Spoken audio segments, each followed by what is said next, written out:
Is it hard to make a movie? It is. I have a friend who sits at the corner lot selling pills to the girls. One of the days shooting the interior of the fort, everything was like really not working well, and the blocking was really complicated. I don't even know what else, but it was just stressful. And Lucas came up to me, like, "Spike, do you think you're making a good movie?" And I think, "I don't know, Lucas. I don't know." Dude. Well, I think you're making a good movie. That was an excerpt from behind the scenes of the film Where the Wild Things Are, with the director of the project, Spike Jonze. And this was in the middle of the film's production after the nearly 5 years that it took Spike to fully find his vision for the film and convince studio execs to fund this movie. With the film having an estimated budget of $100 million compared to Spike's previously directed features, this was big boy money. And unfortunately, this caused for a big boy loss, with the film not exactly turning a profit and making $100 million worldwide at the box office. When I was looking at critics' reviews at the time of its release, I found that there was definitely some positive reception, but I also noticed that there were critics who didn't really get it, with some complaining about the darker tone and how it felt gloomy and were expecting something more upbeat for kids. And what I find interesting is the correlation that this reception has with what it's adapted from, the picture book from author Maurice Sendak, released in 1963, which was met with similar thoughts, with people calling it too dark. However, 10 years later, it's a bestseller, it's what all the kids are reading, and since 2013 has 20 million copies sold. Morris keeps being really cool and successful and making more books and stuff like that. Rest in peace.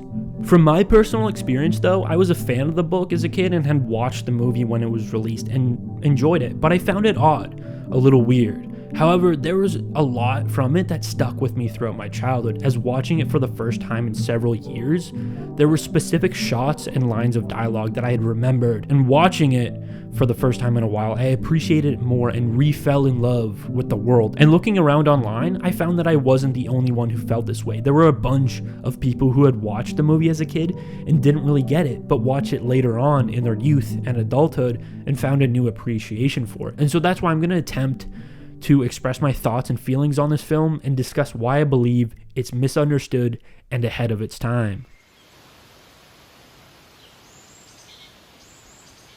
Before this point in the timeline, Spike was at the top of his game, originally getting his start as a skateboard photographer, slowly moving into short films and music videos. And in each and every project that he did, no matter how small or large they were, there was always the same amount of passion coming through no matter what. And looking through Spike's filmography, this is prevalent in his earlier works, but I even think more so in Where the Wild Things Are, as this was his first film that he was both writing and directing on. Get off the script, Charlie Kaufman, you have more depressing things to work on, it's Spike's turn to cook. And Spike cooked alright. My guy managed to pull off adapting a 48-page picture book into 100 minutes full of emotion, creativity, and humor, while staying true to what the original book meant, but at the same time crafting new themes and ideas for the film. And I think that's the craziest achievement from this film, is that it simply exists and works so well.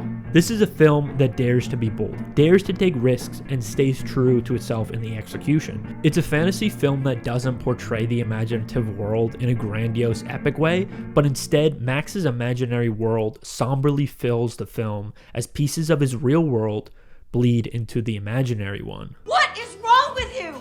You're out of control! You lied? You're out of control! I'm not out of control! It's a film that centers around childhood, but depicts it in a unique and honest way that I honestly haven't seen articulated this specifically in a movie before. Showing us the pure joy and excitement of childhood imagination, but as well showing us the fears and frustrations of being a kid. And the first 5 minutes perfectly show us these two elements of childhood. Max starts out playing, using his imagination for fun, but then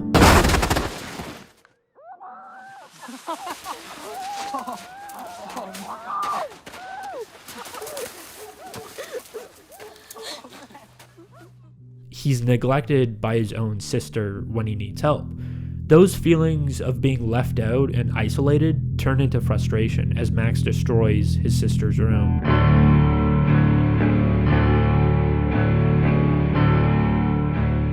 Spike intentionally starts off this film with lots of emotional impact, as throughout the wholesome and gentle moments Max has with his mother, there's these scenes of frustration with the lack of attention that Max craves. And Spike Jonze's priority of capturing the spirit and feelings of childhood, positive and negative, are very apparent in the film, with Spike speaking out about his intent. Unpredictable emotions, positive or negative, you don't know where they're coming from. You don't know what they mean. Emotions are messy and hard to figure out. Hard to know where you start and the next person stops. Even as an adult, that's a hard thing to know. As a kid, it can be really confusing because it's all new and you're trying to sort of make your map.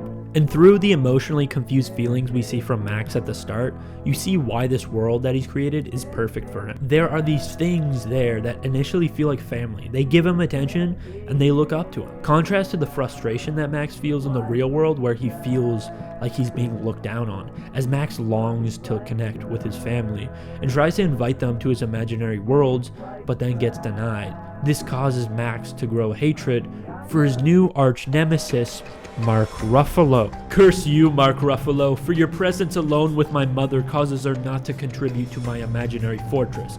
May you rot forever, and because of your dastardly ways, I have already portrayed your younger self in Rian Johnson's 2008 film, The Brothers Bloom.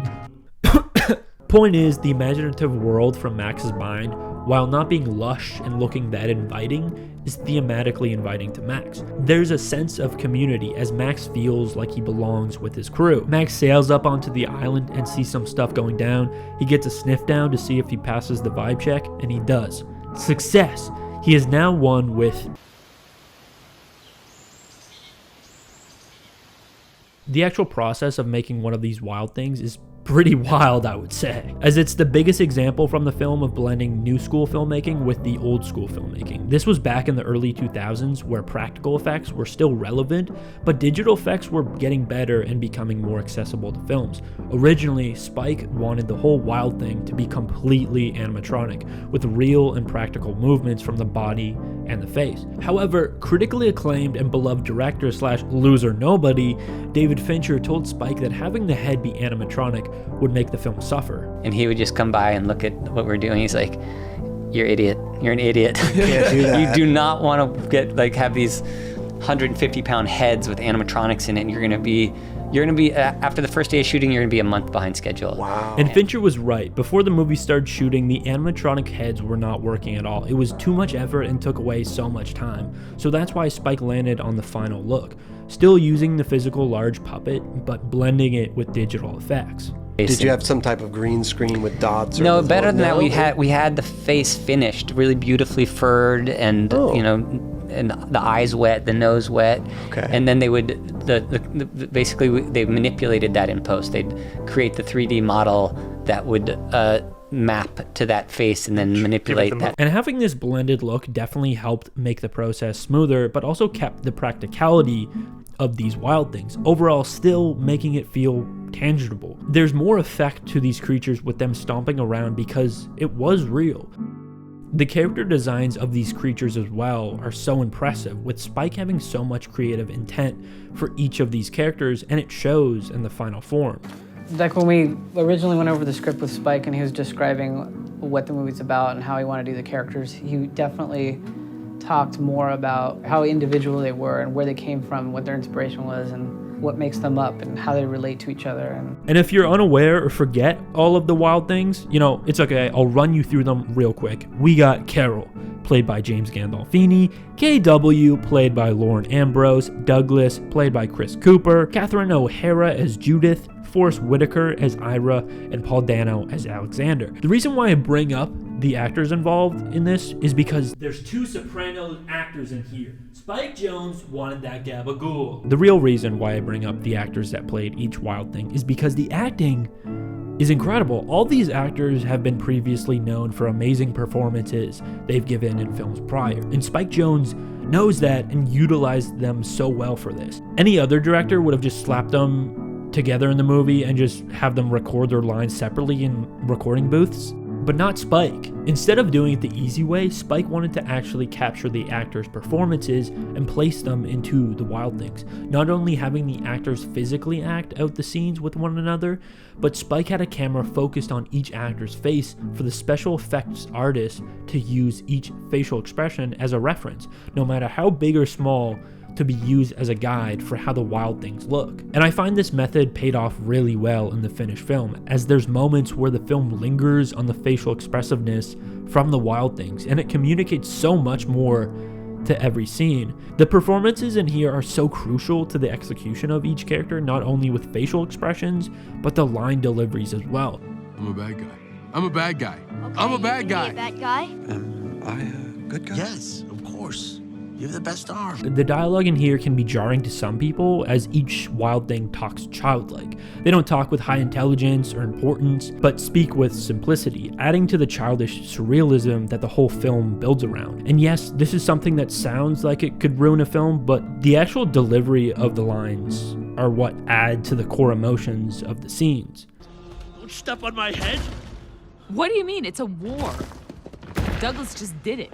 Yeah, but he did it by accident. You did it on purpose. I want to focus specifically on James Gandolfini's performance as Carol. As someone who's currently watching The Sopranos, there's little details in James's performance that he uses both in The Sopranos and this. Tony Soprano is a character who tries to hide his vulnerability, but sometimes that side comes out, and James Gandolfini perfectly plays into that side of the character. We see in The Sopranos that these feelings of insecurity and vulnerability ultimately lead into feelings of anger and rage, with Tony Soprano basically becoming this monster of a character in these scenes, and watching it you feel so uneasy and afraid of him. And in Where the Wild Things Are, Carol is ultimately a reflection of Max. He's a character that carries these confused emotions of resentment and loneliness, which build up inside and become feelings of anger. However, compared to The Sopranos, the situations are much more simplistic and childish in Where the Wild Things Are, but what I noticed is that the performance from James Gandolfini is still as emotionally complex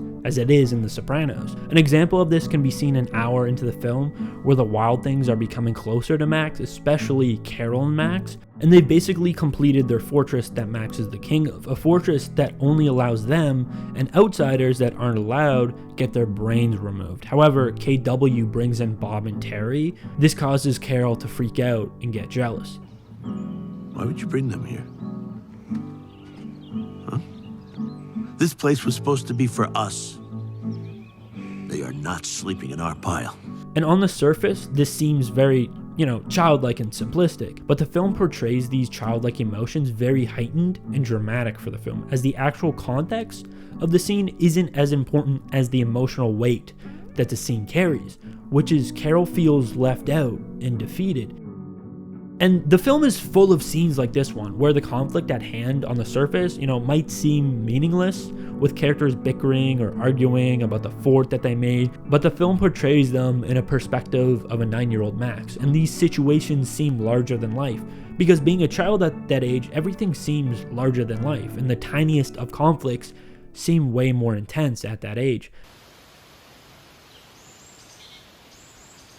I don't think I can fully understand what Where the Wild Things means. Boo! Tomato, tomatoes! Oh, why did you put it in the title, man? Why the fuck? Because yes, I did explain my understanding of scenes and analyze the effect that they have on the film, but in the end, I don't think I need to understand it all. And yeah, the ending is so heartbreaking with Carol just howling at Max. But I don't feel the need to analyze that, everything specific about that scene and how it works so well and what the emotions, because watching that scene after being a part of Max's world for almost an hour and 20 minutes, you just feel it, the emotion. The film captures childhood in a pure and honest way, but delivers it in a strange and surreal way that maybe critics weren't ready to handle back in the day. And I think the reason why I felt the urge to talk about this is because how it made me feel watching it 14 years later, and how it made me reflect on my childhood, as there were aspects from Max that I saw myself as a child. And I really love when films can do that, be the exact same,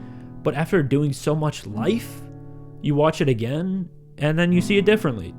Who knows, 14 years from now, and I'll watch this movie differently. Maybe 14 years from now, I hate this movie? What? Spike, do you think you're making a good movie? And I think, I don't know, Lucas. I don't know. And maybe at that point in Spike Jonze's life, he wasn't even sure if he fully understood his own movie. Not saying that Spike is some sort of like brainless bozo or something, but after watching the movie and knowing the struggle that it took to finally get there, it would make sense for him to feel this way. Spike fills the film with so much ambition and creativity with his ideas, but at that stage, there's so much uncertainty with how it's going to all work out. But in the end, I think it did work out. Maybe it isn't as perfect as Spike envisioned it to be, but it doesn't matter. What matters ultimately is what you take away from a film. And if you didn't watch the entire video, I took away a lot from this film. It's a film that presents specific themes and ideas of childhood in a really cool and fascinating way. And it works so well due to the pure ambition of the project with the amount of passion behind it. It fully goes into the style that it wants, and it works wonderfully due to the core creator of the film, Spike Jonze. Awesome movie you made there, Spike Jonze. I'm so glad that it exists.